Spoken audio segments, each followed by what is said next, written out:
मैं जिल्लै पढ़ना ना 6वीं जमात Yeah. इत्थै रतास Yeah. शामी आवन लग्या बस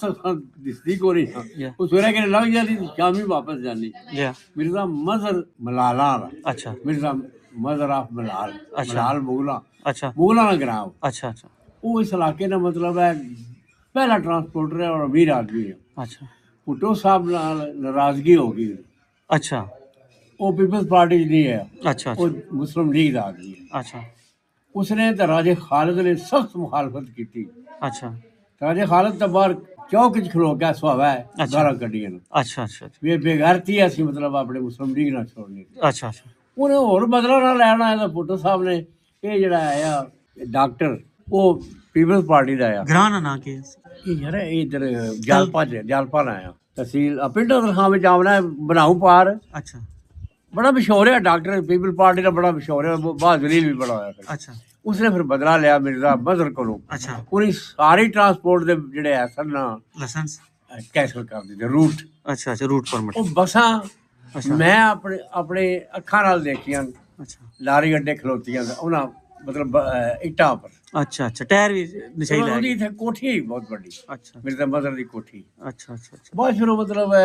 ਜ਼ਵਾਲ ਪਜ਼ੀਰ ਹੋ ਗਏ ਨੇ ਕਿ ਮੈਨੂੰ ਪਤਾ ਨਹੀਂ ਸੂਰਤ ਹਾਲ अच्छा ਲੇਕਿਨ ਮਿਰਜ਼ਾ ਮਦਰ ਜਿਹੜਾ ਆ ਮਸ਼ਹੂਰ ਆ ਮਲਾਲ ਮੁਗਲਾ तो इस रूट तो उन्होंने बस चलनी ਇਸ ਰੂਟ ਤੇ ਚੱਲਦੀ ਉਹ ਜਿਹੜੀ ਨਿਊ ਜੇਲਮ ਟਰਾਂਸਪੋਰਟ अच्छा ना ਨਾ ਹੀ ਨਿਊ ਜੇਲਮ ਟਰਾਂਸਪੋਰਟ कितनी बसा हैं ਇਹ ਮੈਨੂੰ ਤਾਦਾਦ ਨਹੀਂ ਮੈਂ ਦੱਸ ਸਕਦਾ ਕੋਈ ਮੁਖਤਲਿਫ ਜਗ੍ਹਾ ਚੱਲਦੀ ਹੈ अच्छा ਇੱਥੇ ਜਿਹੜੀ ਚੱਲਦੀ ਨਾ हम्म, ਇਹ ਸੁਰਖ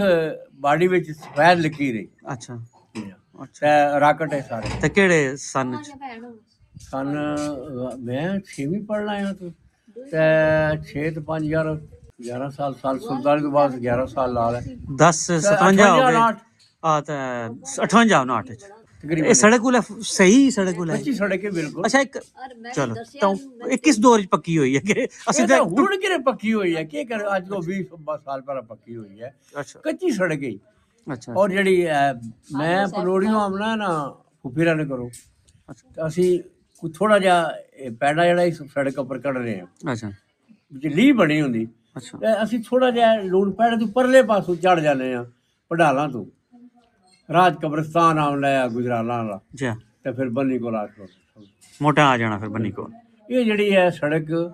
ਇਹ ਕੱਚੀ ਜਾਂਦੀ ਇਥੋਂ ਟੁੱਟ ਜਾਂਦੀ ਆਪਣੇ ਗਤਰਾ ਅੱਛਾ ਗਤਰਾਂ ਕੋਲੋਂ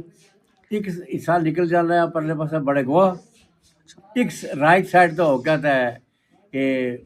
ਪਰਾ ਟੁੱਟ ਜਾਂਦੀ ਪਦਰੀ ਅੱਛਾ ਫਿਰ ਕੋਈ ਦर्रा है या के रस्ता है ਇਹ ਸਾਹਮਣਾ ਪਹਾੜ ਹੈ ਤਰੱਕੀ ਵਾਲਾ ਜੀ ਇਹਨੂੰ ਕ੍ਰਾਸ ਕਰਕੇ ਪਾਰ ਫੜਿਆਲਾਂ ਚੜ ਜਾਂਦੀ ਅੱਛਾ ਅੱਛਾ ਫੜਿਆਲ ਤੋਂ ਫਿਰ ਤਹਿਸੀਲ ਚ ਕੁਆਲੇ ਜਾ ਕੇ ਅੱਛਾ ਉਹ ਜਿਹੜਾ ਦर्रा ਵੈ ਜਾ ਉਹ ਮੈਂ ਉਸ ਵਿੱਚ ਪੜਿਆ ਵੈ ਨਾ ਕਿ ਗਜ਼ਟ ਵਿੱਚ ਵੀ ਉਹ ਆਪੂ ਬਣਾਇਆ ਹੈ ਨੇ ਬਣਾਏ ਉਸੇ ਨੇ ਨਾ ਤੇ ਇਹ ਬ੍ਰਿਟਿਸ਼ ਦੌਰ ਚ ਨਹੀਂ ਬਾਅਦ ਨਾ ਉਸ ਤੋਂ ਵੀ ਪਹਿਲਾਂ ਮੁਗਲ ਦੌਰ ਵਿੱਚ ਮੁਗਲ ਦੌਰ ਮਤਲਬ ਹੈ ਉਹ ਜਿਹੜਾ ਵੀ ਉਥੋਂ ਕੱਟਿਆ ਛੱਟਿਆ ਨਾ ਬਲਕਿ ਮੁਗਲ ਦੌਰ ਤੋਂ ਵੀ ਪਹਿਲਾਂ ਮੈਂ ਦੱਸਣਾ ਤੁਹਾਨੂੰ ਵੀ ਜਿਹੜਾ ਜਿੱਥੇ ਬਾਬਰ ਤਖਤ ਬਾਬਰੀ ਜਿਹੜਾ ਨਾ ਜੀ ਇਹ ਸਾਫਦਾਰਾ ਵੀ ਜਿਹੜਾ ਅੱਛਾ ਤੂੰ ਦੂਸਰਾ ਇਹ ਹੈ ਕਿ ਜਿਹੜੀਆਂ ਇਹ ਸੜਕਾਂ ਜਾਣੀਆਂ ਸਨ ਨਾ ਜੀ ਇਹ ਇਧਰੋਂ ਇਹ ਮੌਜੂਦਾ ਸੁਹਾਵੇ ਵਾਲੇ ਰਸਤੇ ਨਹੀਂ ਸਨ ਜਾਣੀਆਂ ਅੱਛਾ ਇਹ ਉਸੇ ਪਾਸੋਂ ਗੁਜ਼ਰਦਾ ਹੈ ਉਸੇ ਪਾਸੋਂ ਜਾ ਕਿਉਂ ਬਾਬਰ ਵੀ ਸੁਣਿਆ ਇਧਰ ਨਾਲੋਂ ਨਾਲ ਕਾਣ ਆਇਆ ਵਾ ਬਿਲਕੁਲ ਦੱਸਣਾ ਤੁਹਾਨੂੰ ਮੈਂ